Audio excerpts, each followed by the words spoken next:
నమస్తే, welcome to Suman TV. IBomma రవికి సంబంధించి ఒక లేటెస్ట్ అప్డేట్. ఐబొమ్మ రవికి కస్టడీకి ఇచ్చింది నాంపల్లి కోర్టు. 5 రోజుల పాటు కస్టడీకి ఇచ్చింది. సో 5 రోజుల పాటు పోలీసులు ఇంట్రాగేట్ చేయబోతున్నారు.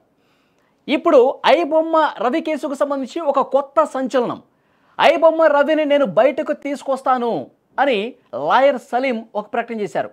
ఐబొమ్మ రవి కోసం పనిచేయబోతున్నా ఆయన త్వరలోనే బెయిల్ మీద బయటకు తీసుకొస్తా అని చెప్పి లాయర్ సలీం చెప్తున్నారు. లాయర్ సలీం 2 తెలుగు రాష్ట్రాల్లో కూడా ఫేమసే.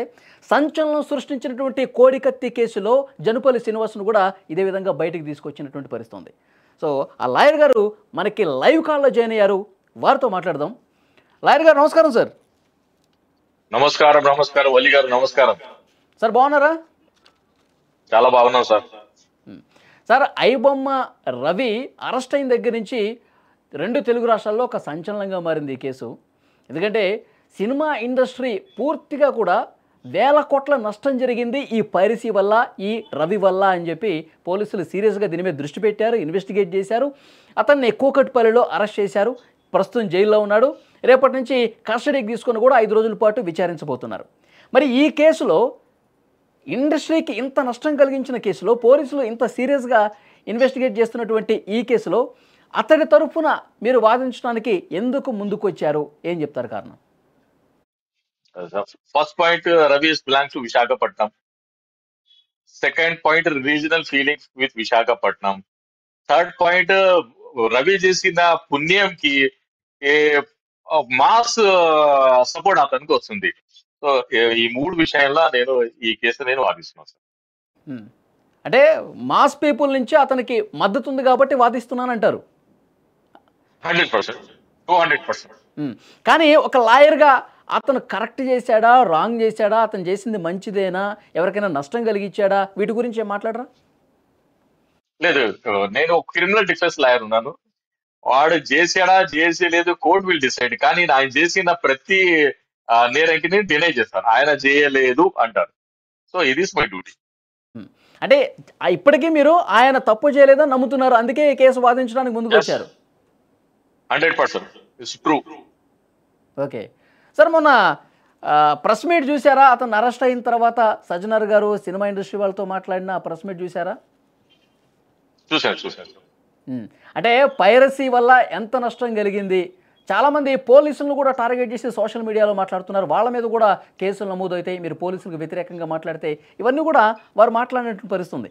ఇప్పుడు ఈ కేసులో ఐబొమ్మ రవిని మీరు బయటికి తీసుకొస్తాను అని చెప్పి చెప్తున్నటువంటి నేపథ్యంలో ఏమని చెప్తారు, ఎలా వాదిస్తారు?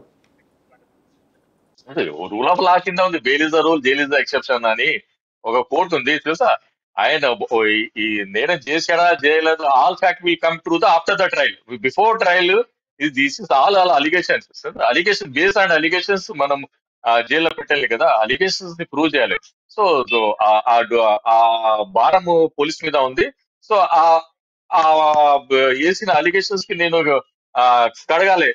ఒక మంచి ముత్యాలని పాల ఎలా కడుగుతారు అలా కడిగి అతను బయట తీయాలి. ఆ భారం నా మీద ఉంది, ఆ రెస్పాన్సిబుల్ నా ఉంది అని నేను నమ్ముతాను. అదే విధి విధానంలో ఈ కేసుని వాదిస్తాను. సార్, మీరు సీనియర్ అడ్వకేటు. ఇప్పుడు అతని మీద ఉన్నటువంటి సెక్షన్స్ ఒకసారి మీకు చదివి వినిపిస్తాను సార్. ఇతరుల ఆస్తి తస్కరణకు సంబంధించి 318(4) ఒకటి ఉంది. ఇది కనుక రుజువైతే 7 ఏళ్ల శిక్ష పడుతుందంట. అలాగే వేరే వాళ్ళ ఫోటోలు కావచ్చు, ఐడీలు కావచ్చు, వాళ్ళ అడ్రస్లు కావచ్చు, ఈ విధంగా వాడుకున్న దానికి సంబంధించి ఐటీ యాక్ట్ కింద 66C, ఈ వీటి కింద, ఈ సెక్షన్స్ కింద కేసు నమోదైంది. ఐటీ యాక్ట్ కింద చాలా సీరియస్ సెక్షన్స్, సివియర్ సెక్షన్స్ ఉన్నటువంటి నేపథ్యంలో ఒక దాంట్లో 3 సంవత్సరాలు, ఒక దాంట్లో 7 సంవత్సరాలు నేరం రుజువైతే పడే శిక్షలకు సంబంధించి సమాచారం. ఈ సెక్షన్లన్నీ చూసిన తర్వాత ఏమనిపిస్తుంది సార్ మీకు? అది సింపుల్ సెక్షన్స్ ఉన్నాయి. అంటే పెద్ద కేసు, పెద్ద సెక్షన్స్ కాదు. అది సింపుల్ గా దాన్ని ఆ కేసులో మనం అక్విటల్ చేస్తాం. అది నమ్మకం నాకు ఉంది. ఆ నమ్మకం చేసి చూపిస్తాం సార్. ఇప్పుడు కాపీరైట్ యాక్ట్ కరెక్ట్. కానీ చెప్పేది ఏముందంటే, ఇప్పుడు మీరు చెప్పారు కదా, పోలీసు ప్రెస్ కాన్ఫరెన్స్ లో 22,000 crore వాళ్ళు ఇది చేశారని. కానీ అది ఇదే మాస్ పీపుల్ అంటున్నారు 22,000 crores మాకు దానం ఇచ్చాడు మహానుభావుడు అని ప్రజలు అతనికి హీరో వర్షిప్ చేస్తున్నారు. దానికి ఏమంటారు మీరు చెప్పండి? సరే ఈ కేసు వాదించడానికి ముందుకొచ్చిన తర్వాత ఎవరన్నా మిమ్మల్ని అప్రోచ్ అయ్యారా? ఎవరన్నా మిమ్మల్ని మీతో మాట్లాడారా? లేదు లేదు. మీడియాని మాట్లాడుతూ వాళ్ళ ఫాదర్ మాట్లాడాడు. నేను రేపు వెళ్ళి అతనితో కూడా మాట్లాడాలి. ఆహ్, ఎవరు మన ఐబొమ్మ రవితో. సో, నా ఫ్రెండ్ శ్రీకాంత్ దీన్ని ఫాలో అప్ చేస్తున్నాడు. సో, ఆహ్, రేపు నేను వెళ్ళిన తర్వాత ఈ పోలీస్ కస్టడీలో కూడా మన సమక్షంలో విచారించాలి కదా! సో, దాన్ని మనం ప్రొటెక్షన్ చేద్దాం. అతనికి మా సమక్షంలోనే విచారించాలి. విధి విధానాల్లో మనం ఫాలో అవుతాం సార్ ఈ కేసు. రవి వాళ్ళ ఫాదర్‌తో మాట్లాడారా మీరు? రవి వాళ్ళ ఫాదర్‌తో మాట్లాడాను. చాలా మంచిగా మాట్లాడాను. చాలా చక్కగా మాట్లాడారు. ఈరోజు హ్మ్. కూడా నేను ఫోన్ చేసి కూడా అడిగాను ఆయనకి భోజనం చేశారా లేదా బాబాయ్ గారంటే, లేదు కొడుకు చేస్తున్నాను నేను. భోజనం పెరుగన్నం తింటున్నాను అది ఇది అన్నారు. సో, ఇది చేశాను. ఈ కేసు అడిగాను. గురించి ఏమన్నా మాట్లాడారా వాళ్ళ ఫాదరు? త్వరగా ఏమన్నా బయటకొచ్చే అవకాశం ఉందా అని చెప్పి ఆయన ఏమన్నా అడిగాడా? లేదు ఆయన అదే అన్నాడు. "ఇంకా మీ పెద్ద మనుషులు వచ్చారు. మీరు న్యాయం చేయండి మా బాబుకి" అని ఆయన ఆయనతో ఉన్నారు. మీరు మహానుభావుడు మీరు వచ్చి ఆ కేసు వాదిస్తా అన్నారు. చాలా నేను హ్యాపీ ఫీల్ అయ్యానని ఆయన అన్నారు. ఆయన గతంలో గూడా మాట్లాడారు. అంటే ఆయన రవి అరెస్ట్ అయిన తర్వాత గూడా మీడియాతో మాట్లాడారు. నాకు తండ్రి కొడుకుల మధ్య బంధం సరిగా లేదని అర్థమవుతుంది ఆయన మాటలను బట్టి. ఎప్పుడో ఒకసారి ఫోన్ చేస్తాడు. అసలు ఈ పనులు చేస్తున్నాడని గూడా నాకు తెలీదు. ఇంత సంపాదించాడని గూడా నాకు తెలీదు. మేము మేము చూపించిన అమ్మాయిని గూడా అతను పెళ్లి చేసుకోలేదు. వేరే ప్రేమించి పెళ్లి చేసుకున్నాడు. విడాకులైపోయినాయి. చాలా అసంతృప్తిగా మాట్లాడిన పరిస్థితుంది. ఇప్పుడు మీరు కలిసినప్పుడు ఎలాగైనా బయటికి తీసుకురాండి నా కొడుకుని అన్నాడా? యెస్. అదే ఎలా ఉంటదంటే అంటే అజంప్షన్ ఎలా ఉంటది? అనుమానం ఎలా ఉంటదంటే, ఇప్పుడు ఆ కొడుకు మీద కేస్ పెట్టారు. నా మీద కూడా పెడతారేమని ఆ భయంతో ఆ మాటలు చెప్పాడు ఆయన. కానీ ఆ నేను మాట్లాడిన తర్వాత నేను ఇచ్చిన కాన్ఫిడెన్స్ తర్వాత ఆయనకి ఒక బలం వచ్చింది. సో, బలం వచ్చిన తర్వాత ఆయన వర్షన్ చేంజ్ చేశాడు. నేను నమ్ముతాను. ఓకే. రవిని ఎప్పుడు కలవబోతున్నారు సార్? రేపు కలుస్తాను సార్. రేపు maximum I will try to meet him tomorrow. So, ఫర్దర్‌గా ఏం ఉంటది ఆల్ మీడియా మా కస్టడీకి ఫ్రెండ్స్‌కి తీసేసుకున్నారు తెలియజేస్తాను. కదా! పోలీసులు కస్టడీలో ఉంటారు. మీరు కలిసే స్కోప్ అదే. ఉంటుందా? లేదు. పోలీస్ కస్టడీలో ఇస్తే లాయర్ సమక్షంలోనే విచారించాలి. 41 డి సిఆర్‌పిసి‌లో అది ప్రొవిజన్ ఉంది. మా సమక్షంలో ఇది విచారించాలి. మరి థర్డ్ డిగ్రీ యూజ్ చేయరాదు. అతనికి ఏమంటారు పెయిన్‌ఫుల్‌గా ఇది చేయరాదు. ఇంటరాగేషన్ చేయరాదు. అతనికి టైమ్ టు టైమ్ భోజనం ఇయ్యాలి. మంచి వెంటిలేషన్‌లా పెట్టాలి. గౌరవంగా మాట్లాడాలి. అబ్యూస్ లాంగ్వేజ్ యూజ్ చేయరాదు. వేరే ఏమంటారు ఇల్ ట్రీట్మెంట్ చేయరాదని రూల్ ఆఫ్ లా ఉంది. ప్రతి 48 అవర్స్‌కి హాస్పిటల్‌కి కూడా చూపించాలి. అది రూల్ ఆఫ్ లా ఉంది. ప్రొసీజర్ ఆఫ్ లాలా అది ఉంది. అంటే చెప్పండి సార్. కోర్ట్ నుంచి ఆ పర్మిషన్ వచ్చిందా లాయర్స్‌కి? అ అదే. నేను ఇప్పుడు చూడాలి. ఇప్పుడు మీరు మాట్లాడతాం కదా! ఆఫ్టర్ మీతో డిబేట్ అయిన తర్వాత నేను మాట్లాడి నేను అప్డేట్ అయితాను సార్. అది కండిషన్ 100% ఉంటదది ఆర్డర్‌లో. ఓకే. ఇప్పుడు బిఎన్ఎస్ యాక్ట్ కింద, ఐటీ యాక్ట్ కింద ఈ సెక్షన్స్ అన్నీ చూసిన తర్వాత ఇప్పుడు బెయిల్ రావటానికి ఎంతవరకు అవకాశం ఉంది? ఒకవేళ వస్తే ఎన్ని రోజుల్లో అతను బయటకొచ్చే అవకాశం ఉంది సార్? వస్తే 1 వీక్‌లోనే రావాలి. ఎందుకంటే అన్ని బెయిలబుల్ కేసులున్నాయి. పెద్ద ఆహ్, కేసు లేదు. ఎందుకంటే దాంట్లో death penalty and life imprisonment లేదు కదా! అప్ టు 7 ఇయర్సే ఉంది. అరెస్ట్ ఫర్ గైడ్‌లైన్స్ కింద 7 ఇయర్స్ పనిష్మెంట్ ఉన్న ఆహ్, ఆహ్, కేసుల 41 నోటీస్ ఇచ్చేసి కేసుని విచారించాలి. కానీ ఇది సోషల్ మీడియా వల్ల హైప్ అయింది. సో, దానివల్ల పోలీసు పబ్లిక్ ఇంట్రెస్ట్ కింద వాళ్ళు ఇది జైలుకి పంపించారని నేను నమ్ముతున్నాను. హ్మ్. ఇప్పుడు 7 ఇయర్స్ ఉన్నా గాని అది బెయిల్ వచ్చే సెక్షన్సే. 100% సెక్షన్. Bailable section. అన్ని బెయిలబుల్ సెక్షన్. ఆ! Bailable sections. ఓకే. సార్ ఇప్పుడు సినీ ఇండస్ట్రీ చాలామంది ఇప్పుడు మాట్లాడుతా ఉన్నారు. తీరని నష్టం చేశాడు రవి. ఇలాంటి వాళ్ళని ఉపేక్షించే పరిస్థితి లేదు. అసలు జైలు నుంచి బయటికి రావద్దు. అంత నష్టపోయాం రవి వల్ల అని చెప్పి సినిమా ఇండస్ట్రీ వాళ్ళు మాట్లాడుతున్నారు. పోలీసులకి హ్యాట్స్ ఆఫ్‌లు చెప్తున్నటువంటి పరిస్థితి ఉంది. మరి ఈ నేపథ్యంలో మీరు అతన్ని బయటికి తీసుకొస్తాను, సేఫ్‌గా తీసుకొస్తాను, అతడిది తప్పు లేదని చెప్పి నిరూపిస్తాను. ఈ మాటలు మాట్లాడుతున్న నేపథ్యంలో ఇండస్ట్రీ మిమ్మల్ని ఏమైనా టార్గెట్ చేసే అవకాశం లేదా? లేదంటే పోలీసుల నుంచి మీరు వాదించొద్దు, మీరు కేసు టేకప్ చేయొద్దు, ఇలాంటి ఒత్తిడికి గురయ్యే పరిస్థితి ఏమి లేదంటారా? లేదు అస్సలు కోడికత్తి కేసులన్నీ రాలేదండి. ఈ కేసులో ఎలా వస్తదో చెప్పండి మీరే. అదేదో సీఎం జగన్మోహన్ రెడ్డికి సంబంధితం ఉంటేనే కూడా రాలేదు. అలా కాదు. సమాజంలో చాలా ఏమంటారు ఒక టాలరేట్ మెచ్యూర్డ్ సమాజం ఉంది. అలా ఎవ్వరు అలా చేయరు. అలా చేస్తే కూడా వాళ్ళు ఏమంటారు, కాన్సిక్వెన్స్ ఉంటది కదా, అది ఫేస్ చేయడానికి భయపడతారు. అలా ఎవరు చేయరు. ప్రతి ముద్దాయికి ఒక అడ్వకేట్ కావాలి, అది రూల్ ఆఫ్ లా. అది ఆర్టికల్ 20 క్లాస్ 1 కింద ఒక ముద్దాయికి లాయర్ కావాలి. అది రాజ్యాంగంలో ఉన్న ఇది పవర్ అది. రాజ్యాంగం అబౌట్ ఆల్ మ్యాటర్స్. దాని కింద అన్ని సెక్షన్స్ ఉంటాయి. బిఎన్ఎస్ దాని కింద ఉంటది. బిఎన్ఎస్ఎస్ కూడా దాని కింద ఉంటది అని నేను మీకు వాయా మీడియా చెప్పాను. సార్ ఇప్పుడు బిఎన్ఎస్ సెక్షన్స్, ఐటీ సెక్షన్స్ చాలా చాలా సింపుల్, ఇవి ఈజీగా బయటికి తీసుకొస్తానని చెప్పి చాలా ధీమాగా చెప్తున్నారు మీరు.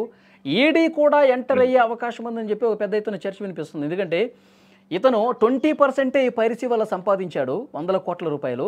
80% బెట్టింగ్ యాడ్స్ వల్ల తీసుకున్నాడు, 100 కోట్ల రూపాయలు సంపాదించాడు. ఇవంతా అక్రమ సంపాదన అని కూడా ఒక వార్త వస్తుంది. ఈడీ ఎంటర్ అయితే గనక, ఈడీ సెక్షన్స్ పెడితే గనక అప్పుడేం చెప్తారు? లేదు, ఈటీ సెక్షన్ పెడితే ఇంకా 6 months వరకు బెయిల్ రాదు.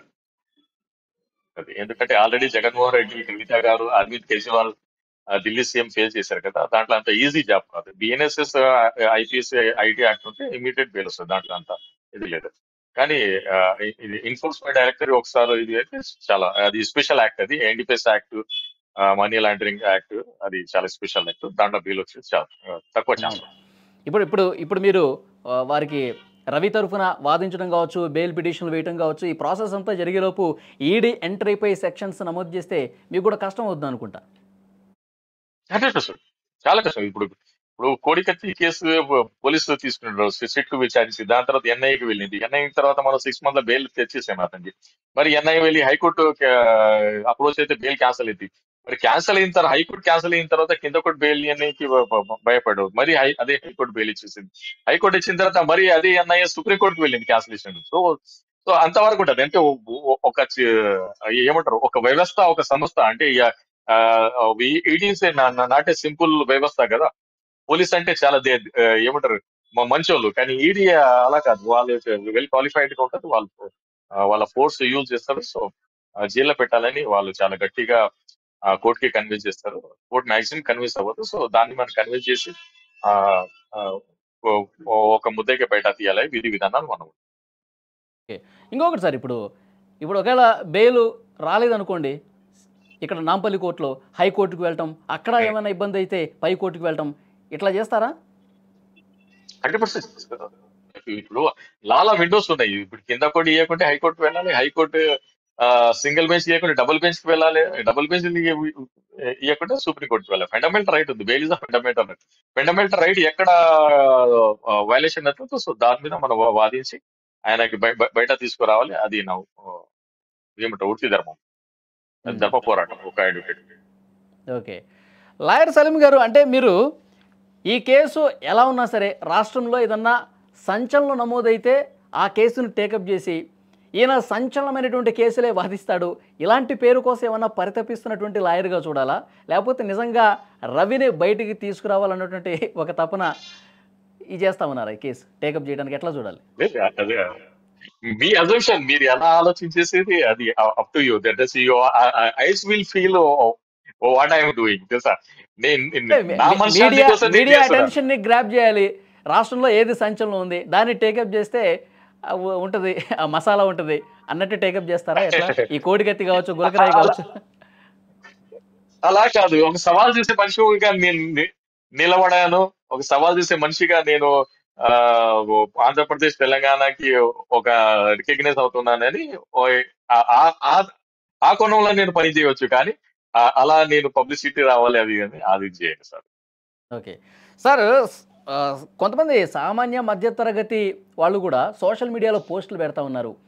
రవి ఐబొమ్మ వల్ల ఆయనకి సపోర్ట్గా అనిపిస్తుంది. చాలా సినిమాలు వాళ్ళు మరి ఇట్లా పైరసీ చూసి, ఏదంటే థియేటర్లకు వెళ్ళో లేకపోతే మల్టీప్లెక్స్కి వెళ్ళో చాలా ఖర్చు అవుతుంది కాబట్టి మేము ఈజీగా సినిమాలు చూస్తున్నాం కాబట్టి రవికి సపోర్ట్ చేయొచ్చు. కానీ అట్లా మీరు పోస్టులు పెట్టడం, పోలీసులకు వ్యతిరేకంగా పోస్టులు పెట్టడం కూడా కరెక్ట్ కాదని చెప్పి చెప్తా ఉన్నారు. పర్సనల్గా ఈ కేసు టేకప్ చేసిన తర్వాత ఎవరన్నా నార్మల్ పీపుల్, కామన్ మ్యాన్స్ మీకు ఏమన్నా ఫోన్ చేశారా ఈ కేసు తీసుకున్నందుకు మిమ్మల్ని అప్రిషియేట్ చేయడం కానీ ఇలా చేసినట్టు? చేశారు, చాలా మంది చేశారు సార్. సలీం గారికి సలాం, సలీం గారికి సలాం అని ఫోన్ చేశారు, మెసేజ్లు పెడుతున్నారు. మీరు మీరు వచ్చిన తర్వాత ఇంకా అతను సేఫ్ అని, మీరు మీరు వచ్చిన తర్వాత విక్టరీ వన్ సైడ్ అని చాలా మంది నాకు మెసేజ్ పెట్టారు, ఫోన్ కూడా చేశారు. మీ రిప్లై చేయండి సార్. రిప్లై లేదు. ఇంకా ఐబొమ్మ రవికి బయట తీసుకురావాలి. ఇంకా ఆయనకు ఒక ఇండిపెండెంట్ లైఫ్ లీడ్ చేయడానికి సపోర్ట్ చేయాలి. అదే ఉంది నా ఇది ఉంది, ఏమంటారు, ఇది చేస్తున్నాడు, ప్రయత్నం చేస్తున్నాను.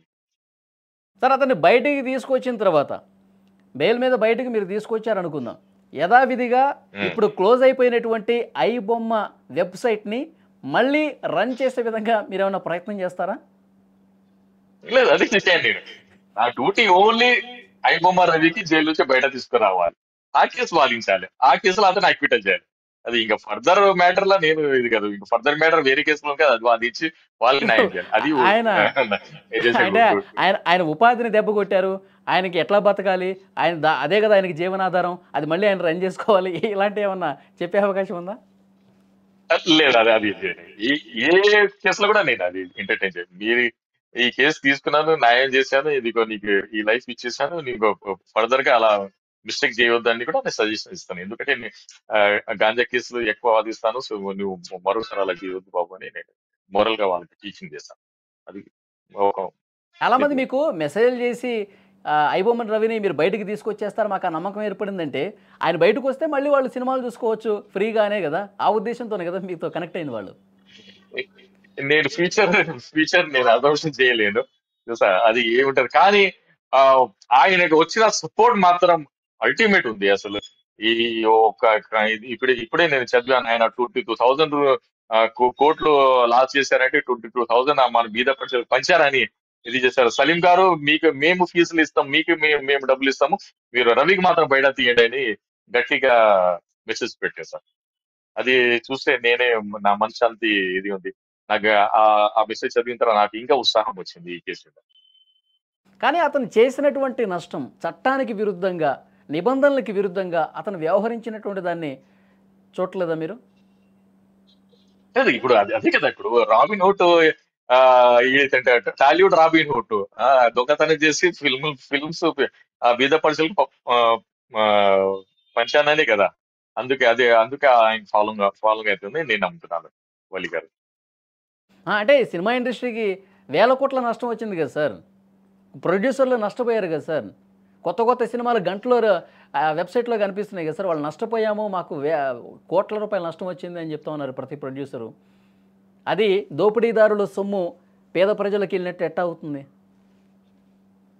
ఇప్పుడు ఆ విషయంలో తన ఆత్మ సాక్షి ఏముంది, రవి చెప్పాలి. కానీ నేను అలా చెప్పాను, నాకున్న వృత్తి ధర్మం ఏముంది.